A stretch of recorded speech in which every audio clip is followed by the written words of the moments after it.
C'est grâce au travail documentaire effectué en amont des fouilles que les archéologues ont pu déterminer la zone à sonder pour découvrir la chapelle Saint-Louis.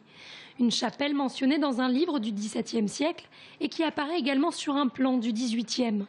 Dans les 30 mètres carrés sélectionnés sur l'hectare de parc qui entoure les logis royaux, ils ont découvert l'emplacement exact de la porte et de l'angle sud-ouest de la chapelle, des fondations qui permettent de la dater.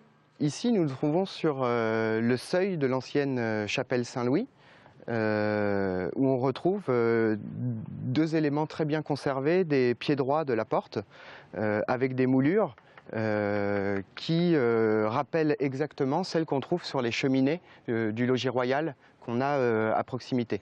Une chapelle datant de la fin du XIVe siècle, tout comme le bâtiment le plus ancien des logis royaux auquel elle était attenante. Cette chapelle s'étendait vraiment jusqu'aux logis royaux et il faut imaginer un grand bâtiment qui faisait 15 à 16 mètres et qui venait fermer en fait la cour ici des logis royaux qu'on voit derrière nous.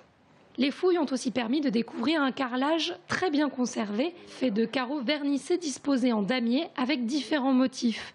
D'un côté des fleurs décoratives et des fleurs de lys, de l'autre des blasons représentant deux poissons adossés, symbole du duché de Bar.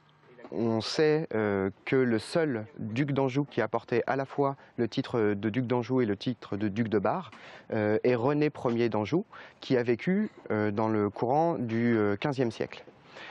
Donc cette information nous a permis de nous apercevoir que le carrelage qu'on a ici n'est probablement pas le carrelage d'origine de la chapelle. Une fois les 3 sondages terminés, les parcelles seront rebouchées avant d'entreprendre des fouilles de plus grande ampleur sur l'un des 3 sites.